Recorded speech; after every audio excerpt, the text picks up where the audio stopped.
നമസ്കാരം.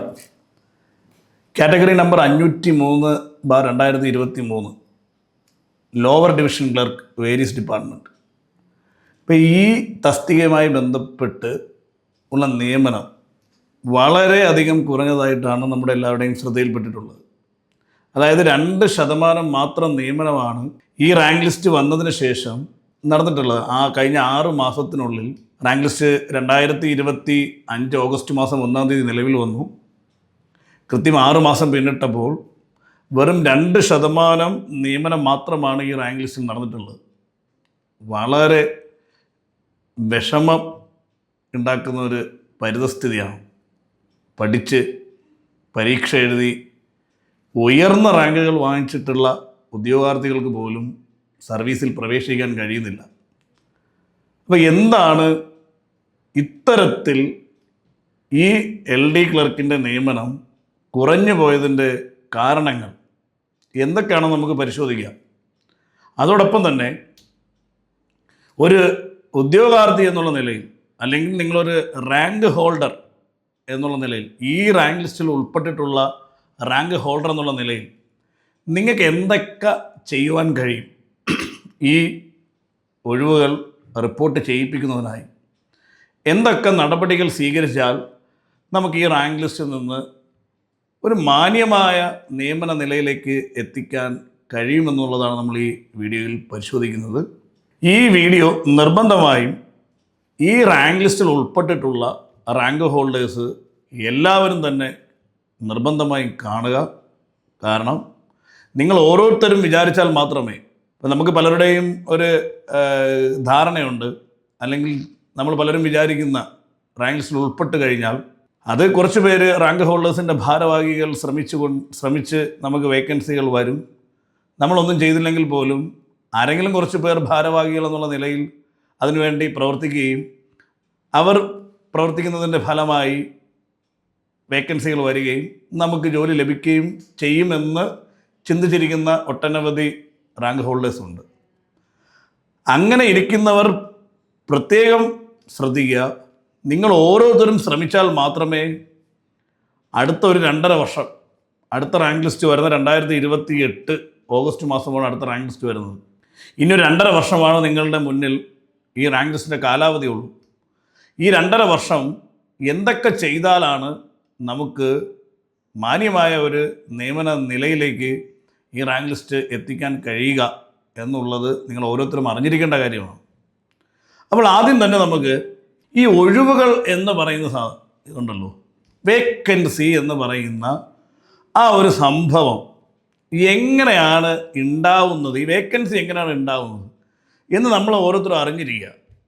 നമുക്ക് പല ഉദ്യോഗാർത്ഥികൾക്കും റാങ്ക് ലിസ്റ്റിൽ ഉൾപ്പെട്ടു എന്ന് കരുതി അവർക്കിതിൻ്റെ സാങ്കേതിക വശങ്ങളൊന്നും അറിയാൻ സാധ്യതയില്ല. മനസ്സിലായല്ലോ? അപ്പം അതുകൊണ്ട് തന്നെ നമുക്കിത് വേക്കൻസി എങ്ങനെയാണ് ഉടലെടുക്കുന്നത്, അല്ലെങ്കിൽ ഈ വേക്കൻസി എത്തരത്തിലാണ് വകുപ്പുകൾ PSCയിലേക്ക് റിപ്പോർട്ട് ചെയ്യേണ്ടത് എന്നുള്ള കാര്യങ്ങൾ അറിഞ്ഞാൽ മാത്രമേ നമുക്കത് അതിനുവേണ്ടി പരിശ്രമിക്കാൻ കഴിയുള്ളൂ, അല്ലേ? അപ്പോൾ നമ്മളിവിടെ ശ്രദ്ധിക്കേണ്ടത്, ഒരു റാങ്ക് ലിസ്റ്റിൽ നിന്ന് നിയമനം നടക്കുന്നതിനായിട്ടുള്ള ഒഴിവുകൾ എത്തരത്തിലാണ് ആ ഒഴിവുകൾ ഉണ്ടാകുന്നതെന്ന് നമുക്ക് പരിശോധിക്കാം. പ്രധാനമായി ഒഴിവുകൾ ഉണ്ടാകുന്നത് എങ്ങനെയാണ്? റിട്ടയർമെൻറ്റിലൂടെ. അതായത് ആ വകുപ്പിൽ ആ തസ്തികയുടെ ശ്രേണിയിൽപ്പെടുന്ന പോസ്റ്റുകളിൽ, ഇപ്പോൾ ഫോർ എക്സാമ്പിൾ LD ക്ലർക്ക് നമുക്ക് പരിശോധിക്കാം. LD ക്ലർക്ക് എന്ന് പറയുന്ന തസ്തികയുടെ ആ ശ്രേണിയിൽ വരുന്ന, ഇപ്പോൾ UD ക്ലർക്ക്, ഇപ്പോൾ LD UD എന്നല്ല ഇപ്പോൾ പേര്, clerk, senior clerk, head clerk, junior superintendent, senior superintendent, administrative assistant, അത് ചില വകുപ്പുകളിലാകുമ്പോഴത്തേക്ക് തസ്തികകളുടെ പേര് മാറും. ഇപ്പോൾ രജിസ്ട്രേഷൻ ഡിപ്പാർട്ട്മെൻ്റ് ആണെങ്കിൽ അത് സബ് രജിസ്ട്രാർ ആയി, ഡെപ്യൂട്ടി രജിസ്ട്രാർ ആ രീതിയിലായിരിക്കും പോകുന്നത്. ഇപ്പോൾ ലാൻഡ് റവന്യൂവിലാണെങ്കിൽ ഡെപ്യൂട്ടി തഹസീൽദാർ, അതായത് ഹെഡ് ക്ലർക്ക് ആകുമ്പോൾ അവിടെ ക്ലർക്ക് വില്ലേജ് അസിസ്റ്റൻ്റാണ്. ഓക്കെ, വില്ലേജിലിരിക്കുമ്പോൾ അത് പിന്നെ special village officer, deputy tahsildar, deputy collector, ഇത്തരത്തിലായിരിക്കും ആ ഒരു ശ്രേണി പോകുന്നത്. അപ്പോൾ അതെ, ഡെസിഗ്നേഷൻ എന്തോ ആയിക്കോട്ടെ, ക്ലർക്ക് എന്ന് പറയുന്ന നമുക്ക് ഉദാഹരണമായി ഈ റാങ്ക് ലിസ്റ്റ് തന്നെ എടുക്കാം. ഈ ക്ലർക്ക് എന്ന് പറയുന്ന ആ ശ്രേണിയിൽ വരുന്ന പോസ്റ്റുകളിൽ നിന്ന് ഉദ്യോഗസ്ഥർ വിരമിക്കുമ്പോൾ, ഒരാൾ വിരമിക്കുമ്പോൾ ഒരു വേക്കൻസി ക്രിയേറ്റ് ചെയ്യപ്പെടും. അതുകൊണ്ടാണ് ഞാൻ പറഞ്ഞത് റിട്ടയർമെൻറ്റിലൂടെയാണ് വേക്കൻസി ക്രിയേറ്റ് ചെയ്യപ്പെടുന്നത്. അത് കൂടാതെ ഏതൊക്കെ രീതിയിൽ നമുക്ക് വേക്കൻസികൾ ക്രിയേറ്റ് ചെയ്യപ്പെടാം? അത് കൂടാതെ വരുന്നത്, ഒരു ഉദ്യോഗസ്ഥൻ ക്ലർക്ക് തസ്തികയിൽ നിന്ന് മറ്റൊരു തസ്തികയിലേക്ക് ജോലി നേടി പോവുകയാണെങ്കിൽ അവിടെ അതിനെ റിലീവ് ചെയ്തു പോകാമെന്ന് പറയും. വകുപ്പിൽ നിന്ന് വിടുതൽ ചെയ്തു പോകുന്നു, അങ്ങനെ ഉണ്ടാകാം. അതായത് ഇപ്പോൾ ഒരു ഡിഗ്രി ലെവൽ ജോലി കിട്ടുന്ന ഒരാളെ സംബന്ധിച്ച് ക്ലർക്ക് തസ്തികയിൽ നിന്ന് അദ്ദേഹം വിടുതൽ ചെയ്ത് ആ ഡിഗ്രി ലെവൽ ജോലിയിലേക്ക് പ്രവേശിക്കും, റിലീവ് ചെയ്ത് പോകുമെന്ന് പറയും. അത് കൂടാതെ അപ്പോൾ അങ്ങനെ പോകുമ്പോൾ ഒരു ഒഴിവ് അവിടെ ഉണ്ടാകും. അത് കൂടാതെ നമുക്ക് വേണമെങ്കിൽ റിസൈൻ ചെയ്ത് പോകാം. ഇപ്പോൾ സെൻട്രൽ ഗവൺമെൻറ് സർവീസിലൊക്കെ പോകുന്ന ഒരാളാണെങ്കിൽ, അല്ലെങ്കിൽ സർക്കാർ സർവീസ് തന്നെ മതിയാക്കി ഒരാൾ പോവുകയാണെങ്കിൽ റിസൈൻ ചെയ്ത് പോകുന്നു, അങ്ങനെ ഒഴിവുണ്ടാവാം.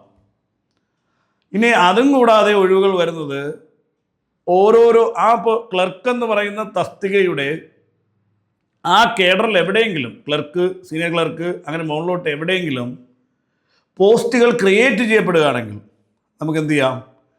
ഒരു വേക്കൻസി അവിടെ ഉണ്ടാവും. ഒരു പോസ്റ്റ് ക്രിയേറ്റ് ചെയ്യണമെങ്കിൽ ഒരു വേക്കൻസി അവിടെ ഉണ്ടാവുകയാണ്. ആ ലോവർ കേഡറിൽ, ഏറ്റവും താഴെയുള്ള കേഡറിൽ റിപ്പോർട്ട് ചെയ്യാൻ പറ്റുന്ന രീതിയിലൊരു വേക്കൻസി താഴെ വരിക, മുകളിലോട്ട് പ്രൊമോഷൻ ലഭിക്കുമ്പോൾ. അപ്പോൾ അങ്ങനെ പോസ്റ്റ് ക്രിയേഷനിലൂടെ വരാം. പിന്നെ നമുക്ക് റയറസ്റ്റ് ഓഫ് ദ റയർ, ആ തസ്തികയിലിരിക്കുന്ന, അതായത് ആ കേഡറിൽ ഇരിക്കുന്ന ഏതെങ്കിലും തസ്തികയിലിരിക്കുന്ന ഒരു ഉദ്യോഗസ്ഥൻ മരണപ്പെട്ടാൽ വരാം. അപ്പോൾ ഇങ്ങനെ വിവിധ രീതിയിലാണ് ഒഴിവുകൾ ക്രിയേറ്റ് ചെയ്യപ്പെടുന്നത്.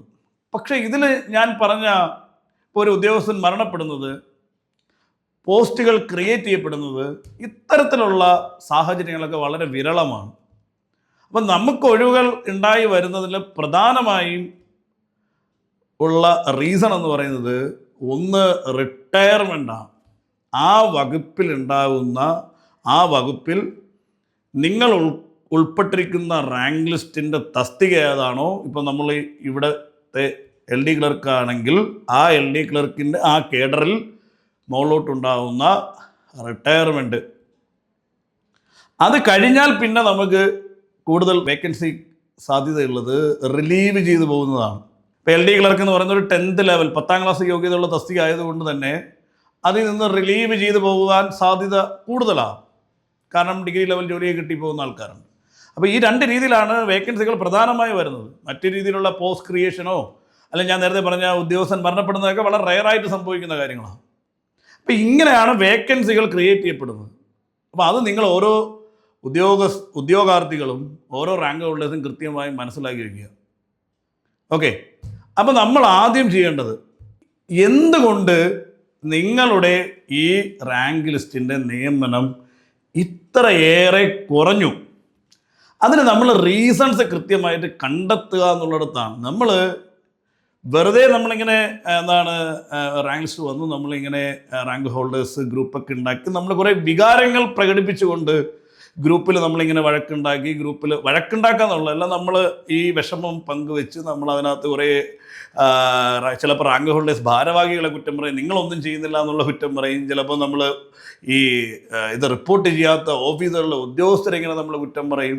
ചിലപ്പോൾ നമ്മൾ സർക്കാരിനെ തന്നെ വിമർശിച്ച് നമ്മളിങ്ങനെ വികാരഭരിതരായി നമ്മൾ പ്രവർത്തിച്ചതുകൊണ്ട് ഇതിനൊരു പോംവഴി അല്ലെങ്കിൽ ഈ ഒരു വിഷയം അഡ്രസ്സ് ചെയ്യപ്പെടില്ല.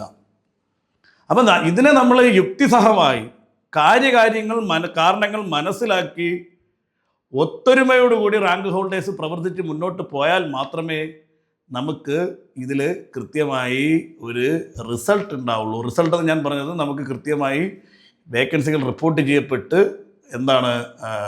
നല്ലൊരു നിയമന നിലയിലേക്ക് പോകാൻ കഴിയുള്ളൂ.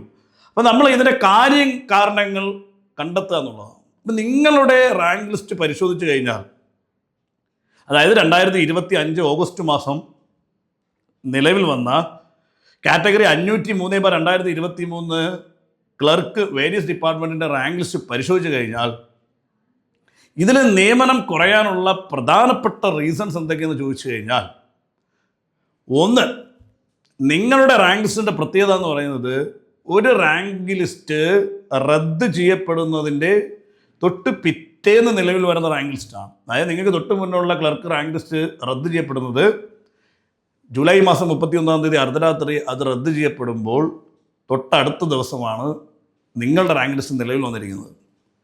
അതുകൊണ്ട് തന്നെ നിങ്ങളുടെ റാങ്ക് ലിസ്റ്റിന് കൃത്യം 3 വർഷ കാലാവധി മാത്രമേ ലഭിക്കുള്ളൂ. അതൊരു സത്യമാണ്. അപ്പോൾ അത് നമ്മൾ ആദ്യം അംഗീകരിക്കുക.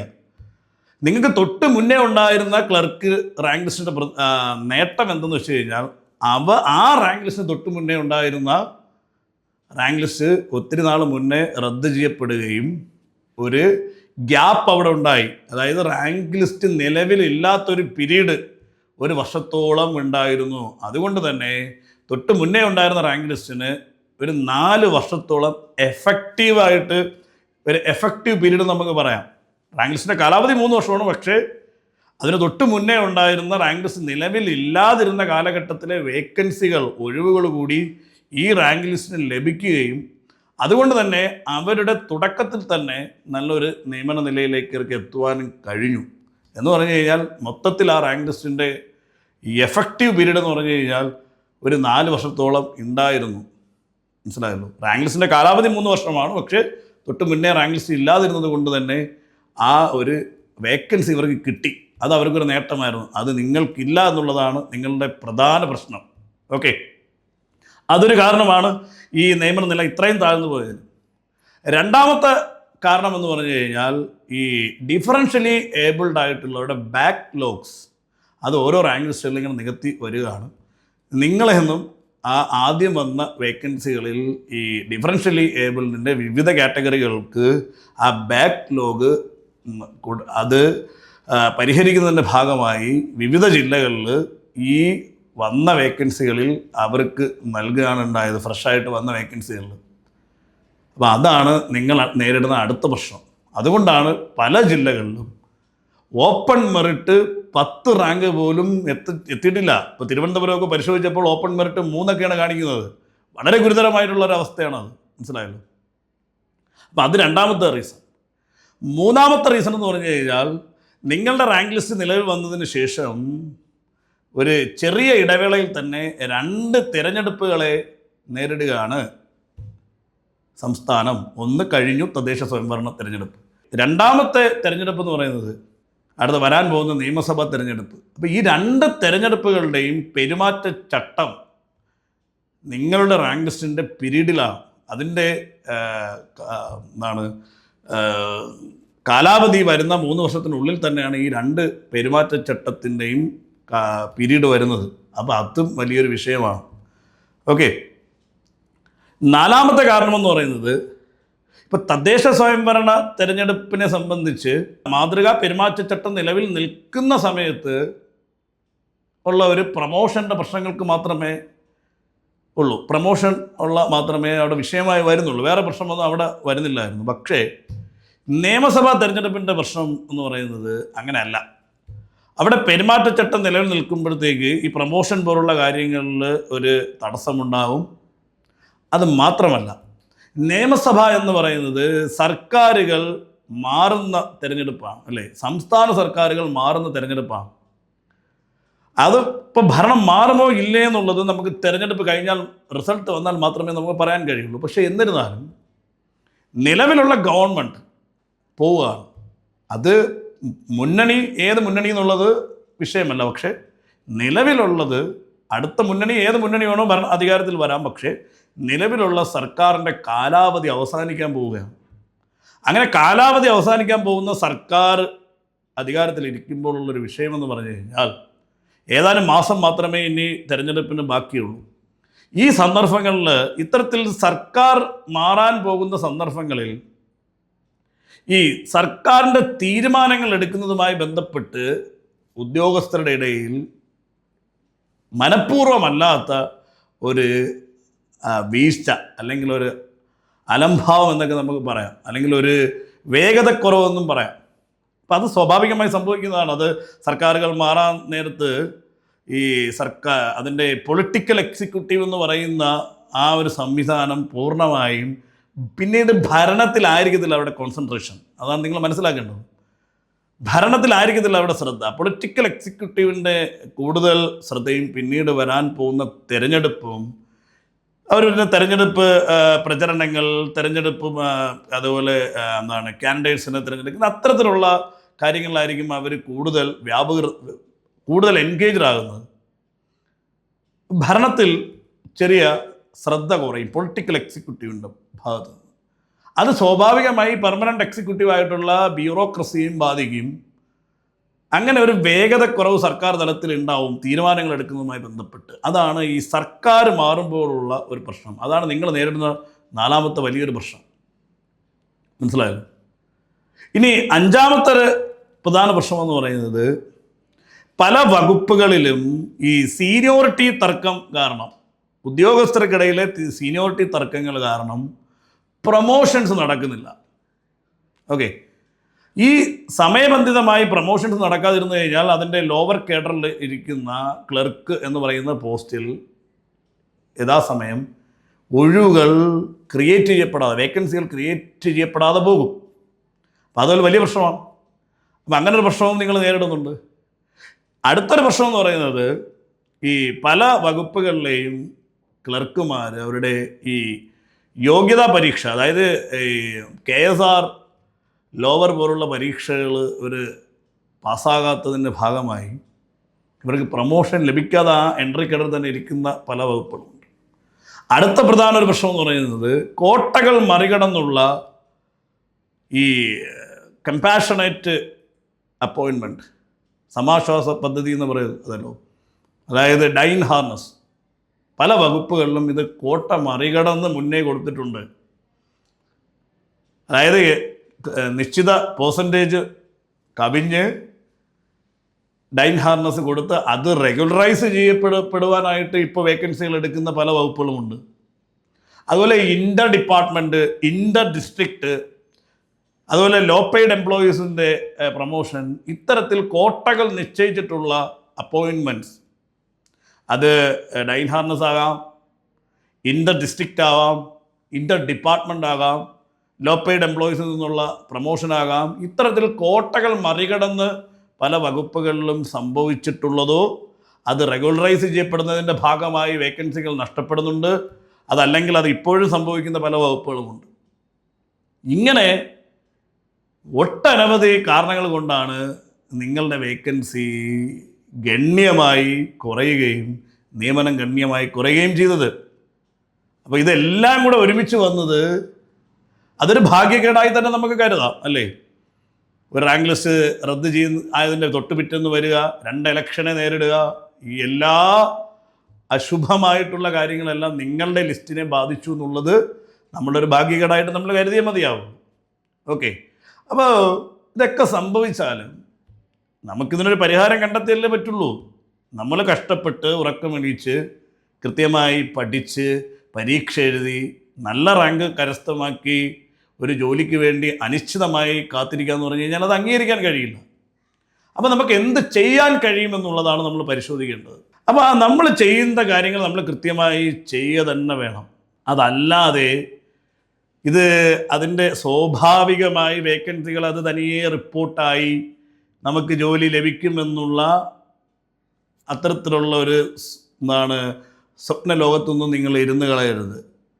എല്ലാ 14 ജില്ലകളിലെയും റാങ്ക് ഹോൾഡേഴ്സിനോട് ഞാൻ വളരെ കൃത്യമായി പറയുകയാണ്, നിങ്ങൾ 14 ജില്ലയിലെയും rank holders, LD clerk rank holders ഒരു ടീമായിട്ട്, അതിൽ ഒരാളും മാറി നിൽക്കാതെ, ഒരു റാങ്ക് ഹോൾഡറും മാറി നിൽക്കാതെ ആ വലിയൊരു ടീമായി പ്രവർത്തിച്ചാൽ മാത്രമേ നിങ്ങൾക്ക് മാന്യമായ ഒരു ഒഴിവ് കണ്ടെത്തുവാനും മാന്യമായ ഒരു നിയമന നിലയിലേക്ക് ഈ റാങ്ക് ലിസ്റ്റ് എത്തിക്കാനും കഴിയുള്ളൂ. അത് നിങ്ങളത് ആ ഒരു സത്യാവസ്ഥ അല്ലെങ്കിൽ ആ ഒരു നഗ്ന സത്യം നിങ്ങൾ കൃത്യമായി മനസ്സിലാക്കുക.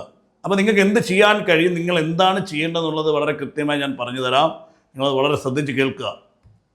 അപ്പോൾ നിങ്ങളുടെ ഒഴിവ് റിപ്പോർട്ട് ചെയ്യുന്നതുമായി ബന്ധപ്പെട്ട് സെക്രട്ടേറിയറ്റിലെ ഉദ്യോഗസ്ഥ ഭരണപരിഷ്കാര വകുപ്പ് കാലാകാലമായി സർക്കുലാറുകൾ ഇറക്കാറുണ്ട്. വകുപ്പ് അധ്യക്ഷന്മാർക്ക് നിർദ്ദേശം നൽകിക്കൊണ്ട് സർക്കുലാറുകൾ കൃത്യമായി ഇറക്കാറുണ്ട്. അത് ചിലപ്പോൾ വർഷത്തിൽ 1 പ്രാവശ്യം ഇറങ്ങാം, വർഷത്തിൽ 2 പ്രാവശ്യം ഇറങ്ങാം. ചിലപ്പോൾ റാങ്ക് ലിസ്റ്റ് റദ്ദാകാറാവുമ്പോൾ പർട്ടിക്കുലർ റാങ്ക് ലിസ്റ്റ് കോട്ട് ചെയ്തുകൊണ്ട് സർക്കുലർ ഇറങ്ങാറുണ്ട്. ചിലപ്പോൾ സർക്കാരുകൾ മാറാൻ നേരം അതൊരു കൃത്യമായൊരു പ്രചരണത്തിൻ്റെ ഭാഗമായിട്ടൊക്കെ ചിലപ്പോൾ ഇത്തരത്തിൽ സർക്കുലറുകൾ സർക്കാർ മാറുന്നതിന് മുന്നേയും ഇറക്കാറുണ്ട്. അപ്പോൾ അതൊക്കെ ഒരു പൊളിറ്റിക്കൽ ഡിസിഷൻസ് ആണ് പലപ്പോഴും ഈ സർക്കുലർ. അപ്പം നിങ്ങളുടെ ശ്രദ്ധയിൽപ്പെട്ടിട്ടുണ്ടായിരിക്കും 2025 വർഷം അവസാനം ഉദ്യോഗസ്ഥ ഭരണപരിഷ്കാര വകുപ്പ് ഒരു സർക്കുലർ ഇറക്കിയിട്ടുണ്ട്.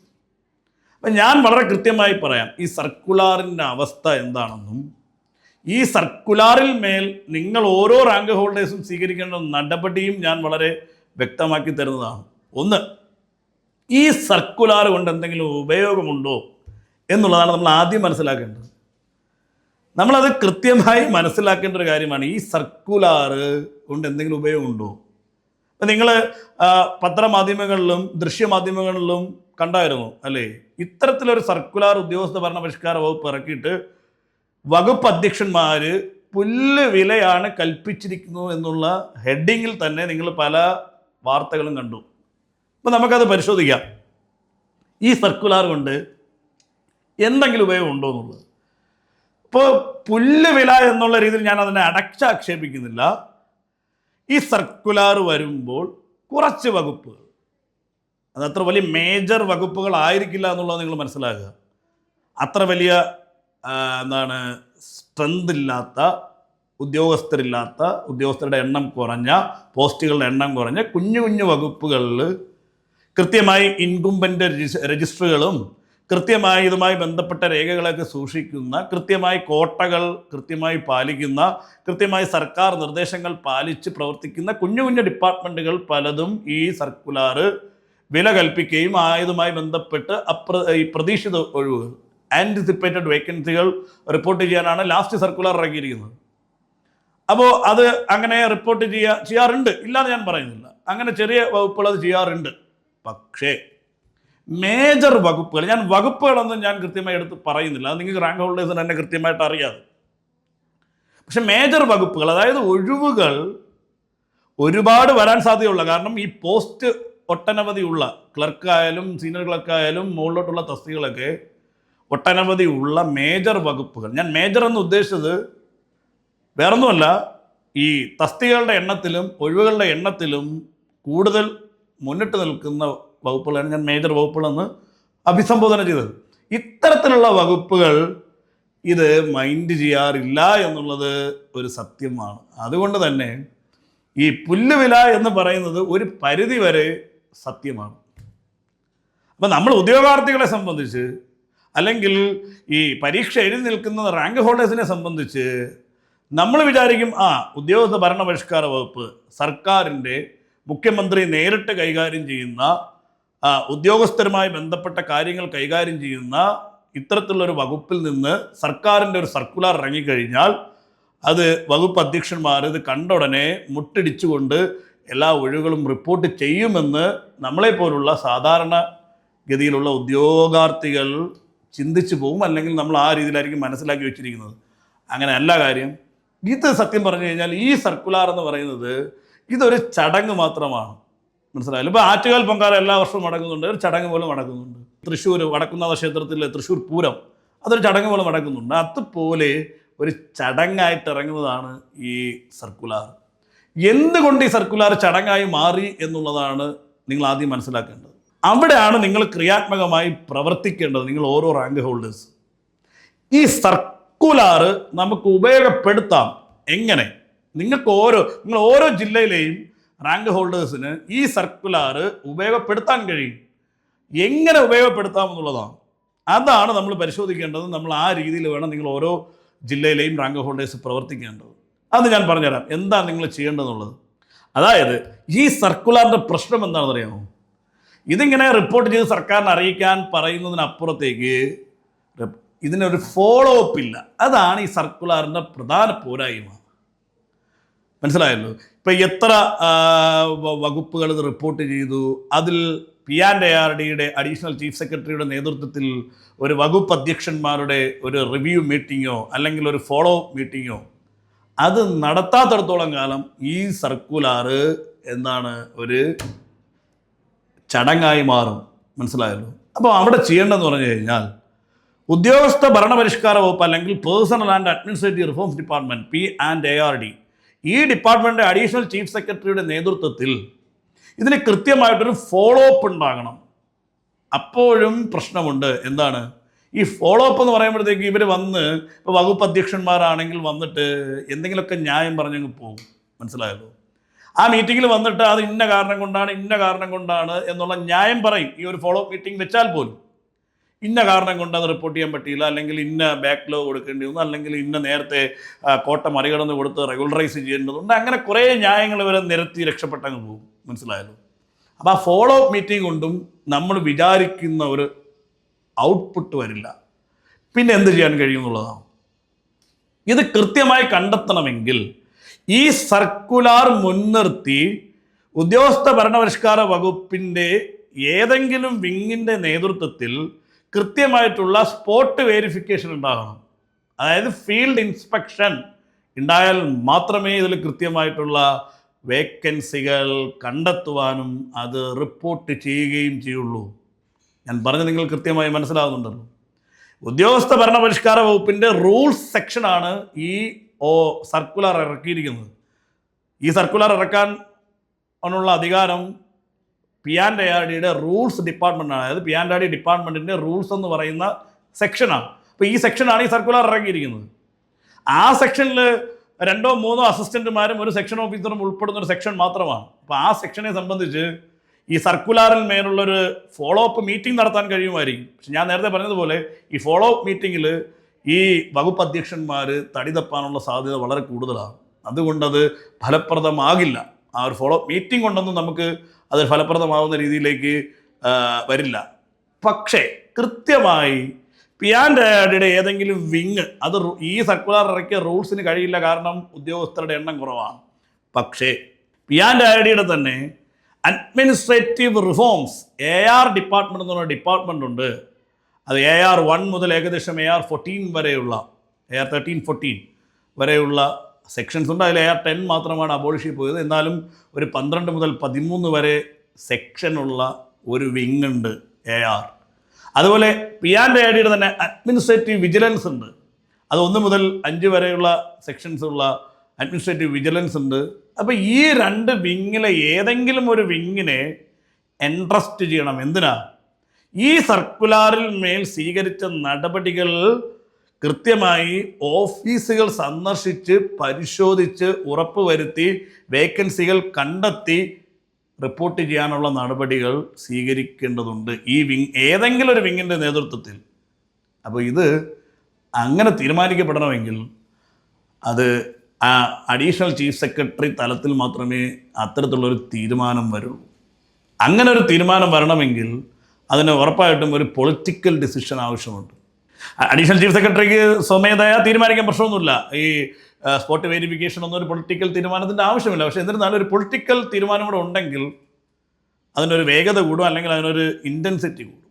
മനസ്സിലായല്ലോ? അപ്പോൾ ഈ സർക്കുലാറിന്മേൽ സ്വീകരിച്ച നടപടികൾ ഓഫീസുകൾ, അതായത് അപ്പോയിൻമെൻറ്റ് അതോറിറ്റികളുടെ ഓഫീസ്, മനസ്സിലായല്ലോ? ഇപ്പോൾ ജില്ലാതലത്തിലാണെങ്കിൽ ജില്ലാതലത്തിൽ അപ്പോയിൻമെൻറ്റ് അതോറിറ്റികളുണ്ട്. അവിടെ നിന്നാണ് വേക്കൻസികൾ റിപ്പോർട്ട് ചെയ്യേണ്ടത്. അവിടെ P&ARDയുടെ ഈ 2 ഏതെങ്കിലും വിങ് AR ഡിപ്പാർട്ട്മെൻറ്റോ അല്ലെങ്കിൽ ABC ഡിപ്പാർട്ട്മെൻറ്റോ അഡ്മിനിസ്ട്രേറ്റീവ് റിഫോംസോ അഡ്മിനിസ്ട്രേറ്റീവ് വിജിലൻസ് സെല്ലോ കൃത്യമായി ഓഫീസുകൾ സന്ദർശിച്ച് രേഖകൾ പരിശോധിച്ച് ഉറപ്പുവരുത്തണം ഈ സർക്കുലാറിൽ മേൽ നടപടി സ്വീകരിച്ചിട്ടുണ്ടോ എന്ന് പരിശോധിക്കണം. പരിശോധിച്ച് ഉറപ്പുവരുത്തണം. അങ്ങനെ പരിശോധിക്കുമ്പോൾ മാത്രമാണ് യഥാർത്ഥത്തിൽ വേക്കൻസികൾ എവിടെ പോയി എന്നുള്ളത് മനസ്സിലാക്കാൻ കഴിയുള്ളൂ. അതല്ലാത്തിടത്തോളം കാലം ഈ സർക്കുലാർ ആറ്റുകാൽ പൊങ്കാല പോലെ ഒരു ചടങ്ങ് മാത്രമാണ്. ഇത്തരത്തിൽ ഉദ്യോഗസ്ഥർ സെക്രട്ടേറിയറ്റിൽ നിന്ന്, ഉദ്യോഗസ്ഥ ഭരണപരിഷ്കാര വകുപ്പിൽ നിന്ന് ഉദ്യോഗസ്ഥർ ഈ ഫീൽഡ് വിസിറ്റ് ചെയ്ത് അല്ലെങ്കിൽ ഓഫീസുകൾ സന്ദർശിച്ച് രേഖകൾ പരിശോധിച്ച് വേക്കൻസികൾ റിപ്പോർട്ട് ചെയ്തു എന്ന് ഉറപ്പ് വരുത്തുകയാണെങ്കിൽ നിങ്ങൾക്ക് ഒരു വേക്കൻസിയും നഷ്ടപ്പെടില്ല. അത് 100% ഉറപ്പാണ്. അത്തരത്തിൽ മുന്നേ സംഭവിച്ചിട്ടുണ്ട്. അത് ഈ സർക്കുലാറിന് മുകളിലല്ല, അതല്ലാതെ തന്നെ പലപ്പോഴും പല ഇൻസ്പെക്ഷനും പല ഓഫീസുകളിൽ നിന്നും കോട്ടകൾ മറികടന്ന് നിയമനം കൊടുത്തതിൻ്റെ ഭാഗമായും അതുപോലെ എന്താണ് ഡൈൻ ഹാർനസ് ഇങ്ങനെ അമിത കോട്ട മുഴുവനും മറികടന്ന് അമിത നിയമനം നൽകിയതിൻ്റെ ഭാഗമായി വേക്കൻസികൾ പിടിച്ച് PSCക്ക് റിപ്പോർട്ട് ചെയ്യിപ്പിച്ചിട്ടുണ്ട്. പക്ഷെ അതൊക്കെ ഇങ്ങനെ റാൻഡമായിട്ട് 1-2 ഡിപ്പാർട്ട്മെൻറ്റുകളിൽ മറ്റ് സന്ദർഭങ്ങളിൽ സംഭവിച്ചിട്ടുള്ളതാണ്.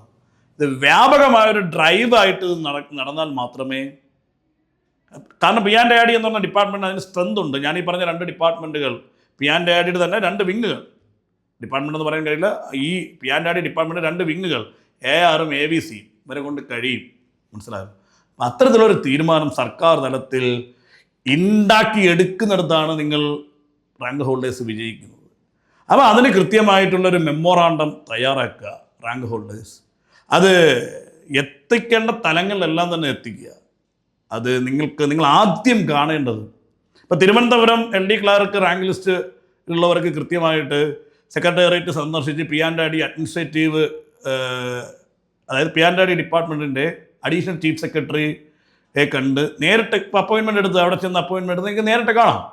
നേരിട്ട് കണ്ട് കാര്യങ്ങളൊക്കെ ബോധ്യപ്പെടുത്തിയതിന് ശേഷം ഞാൻ ഈ പറഞ്ഞ രീതിയിലൊരു ആവശ്യം ഉന്നയിച്ചുകൊണ്ട് നിങ്ങളൊരു മാസ് മെമ്മോറാണ്ടം തയ്യാറാക്കി ആദ്യം അഡീഷണൽ ചീഫ് സെക്രട്ടറി കാണുക. അപ്പോൾ അദ്ദേഹത്തിന് പറയാനുള്ളത് അദ്ദേഹം പറയുകയും നിങ്ങൾ കൊടുക്കുന്നതിന് മേൽ എന്ത് നടപടി സ്വീകരിച്ചതിനുള്ളത് കൃത്യമായിട്ട് ഫോളോ അപ്പ് നടത്തുക. ഫോളോ അപ്പ് എന്ന് പറഞ്ഞു കഴിഞ്ഞാൽ അതിന് നിങ്ങൾക്ക് ജനാധിപത്യപരമായി ചെയ്യാൻ കഴിയുന്ന എല്ലാ കാര്യങ്ങളും ചെയ്യാം. അപ്പോൾ വിവരാവകാശം കൊടുക്കാം, എന്ത് വേണോ ചെയ്യാൻ നിങ്ങൾക്ക് മനസ്സിലായല്ലോ. നിങ്ങളിപ്പോൾ ഒരു മെമ്മോറാണ്ടം കൊടുത്തിട്ട് കൃത്യമായൊരു പീരീഡ് കൊടുത്തതിന് ശേഷം, വെയിറ്റ് ചെയ്തതിന് ശേഷം അതിന്മേൽ തീരുമാനിച്ച നടപടി ചോദിച്ചുകൊണ്ട് നിങ്ങൾക്ക് എന്ത് ചെയ്യാം, വിവരാവകാശം കൊടുക്കാം.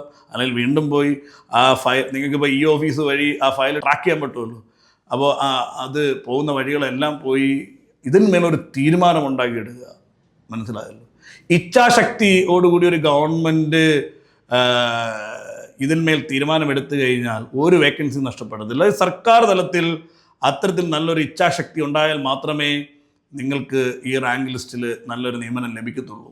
അതല്ലാതെ നമ്മളിങ്ങനെ നിയമനമില്ല എന്നും പറഞ്ഞൊരു വികാരഭരിതമായിട്ട് വീഡിയോ ചെയ്യുന്നത് കൊണ്ടോ, അതല്ലെങ്കിൽ അവിടെ ഇവിടെങ്കിലും നമ്മൾ ഇരുന്ന് പൊട്ടിത്തെറിച്ചത് കൊണ്ടോ, ഗ്രൂപ്പിൽ ഇരുന്നു കൊണ്ട് നമ്മളിങ്ങനെ വിഷമങ്ങൾ പങ്കുവെച്ചത് കൊണ്ടോ ഒന്നും തന്നെ ഇതിന്മേലൊരു തീരുമാനമുണ്ടാകില്ല. ക്രിയാത്മകമായിട്ടുള്ള കാര്യങ്ങൾ കൃത്യമായിട്ട് നമ്മുടെ ഭാഗത്തു നിന്ന് ഉണ്ടായാൽ മാത്രമേ ഇതിന്മേൽ വേക്കൻസികൾ ക്രിയേറ്റ് ചെയ്യപ്പെടുള്ളൂ. അപ്പോൾ അത് ഞാൻ ഈ പറഞ്ഞതുപോലെ ഇത്തരത്തിൽ ഈ സർക്കുലാറിൽ മേൽ തീരുമാനമുണ്ടാക്കുവാനായിട്ട് ഇത് വലിയൊരു ഡിസിഷനായിരിക്കും. മുന്നോട്ടുള്ള നിങ്ങൾക്ക് മാത്രമല്ല, ഇത്തരത്തിലൊരു കീഴ്വഴക്കം ഗവൺമെൻറ്റിൻ്റെ ഭാഗത്തു നിന്ന് ഉണ്ടായിക്കഴിഞ്ഞാൽ അത് പിന്നീട് അങ്ങോട്ട് മറ്റ് പല റാങ്ക് ഹോൾഡേഴ്സിനും അത് ഉപയോഗപ്പെടും. മനസ്സിലായല്ലോ? അപ്പോൾ ഇത്തരത്തിലൊരു തീരുമാനം ഉണ്ടാകുന്നതിന് വേണ്ടി ശ്രമിക്കുക. അത് ഞാൻ ഈ പറഞ്ഞതുപോലെ അഡീഷണൽ ചീഫ് സെക്രട്ടറിക്ക് ആദ്യം കൊടുക്കുക. അതോടൊപ്പം തന്നെ മുഖ്യമന്ത്രി കൈകാര്യം ചെയ്യുന്ന വകുപ്പാണ് ഉദ്യോഗസ്ഥ ഭരണപരിഷ്കാര വകുപ്പ്.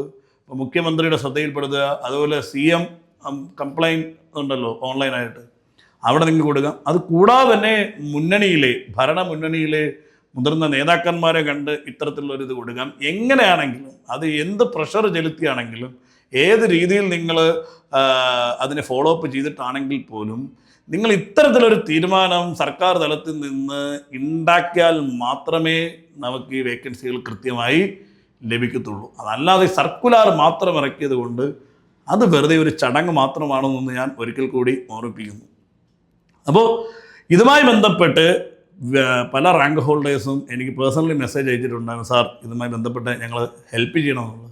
അപ്പോൾ എൻ്റെ ഭാഗത്തുനിന്ന് ഞാനത് കൃത്യമായി എൻ്റെ ഇത്രയും വർഷത്തെ സർക്കാർ സംബന്ധമായ അനുഭവ സമ്പത്തിൽ നിന്നാണ് ഞാൻ ഈ കാര്യങ്ങൾ കൃത്യമായി നിങ്ങൾക്ക് പറഞ്ഞു തന്നത്.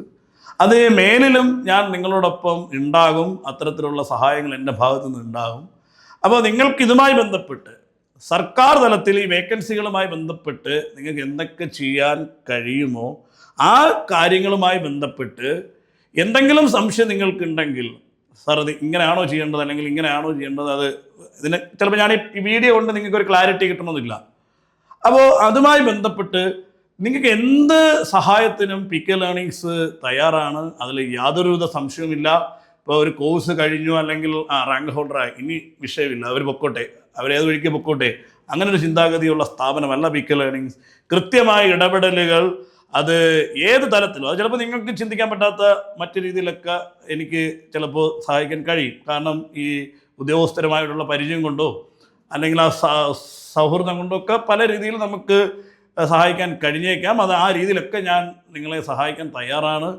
അതോടൊപ്പം തന്നെ നിങ്ങൾക്ക് നേരിട്ട് നിങ്ങളുടെ ഈ 14 ജില്ലയിലെയും റാങ്ക് ഹോൾഡേഴ്സിൻ്റെ ഭാരവാഹികൾക്ക് ഇതിന്മേൽ എന്തെങ്കിലുമൊക്കെ സംശയമുണ്ട്, അല്ലെങ്കിൽ എന്ത് കാര്യമാണ് നിങ്ങൾ ചെയ്യേണ്ടത് എന്നതിൽ എന്തെങ്കിലും ക്ലാരിറ്റി ആവശ്യമുണ്ടെങ്കിൽ നിങ്ങൾക്ക് ഉറപ്പായിട്ടും PK ലേണിങ്സിൻ്റെ കസ്റ്റമർ കെയർ മുഖാന്തരം എന്നെ കോൺടാക്റ്റ് ചെയ്യാം. ഇപ്പോൾ ഡയറക്റ്റ് ഞാനിപ്പോൾ എൻ്റെ കോൺടാക്ട് നമ്പർ തന്നു കഴിഞ്ഞാൽ അത് ചിലപ്പോൾ എനിക്ക് ബുദ്ധിമുട്ടായി മാറും.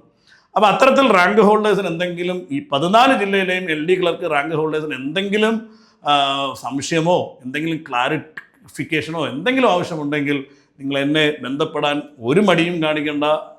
കൃത്യമായി നിങ്ങൾക്കത് ഞാൻ പറഞ്ഞു തരാം, എന്ത് ചെയ്യണം എന്ത് ചെയ്യരുത്. കുറേ കാര്യങ്ങൾ നമ്മൾ ചെയ്യാനും പാടില്ല കേട്ടോ. അപ്പം അത് നമുക്കിങ്ങനെ വീഡിയോയിൽ പറയാൻ കഴിയില്ല.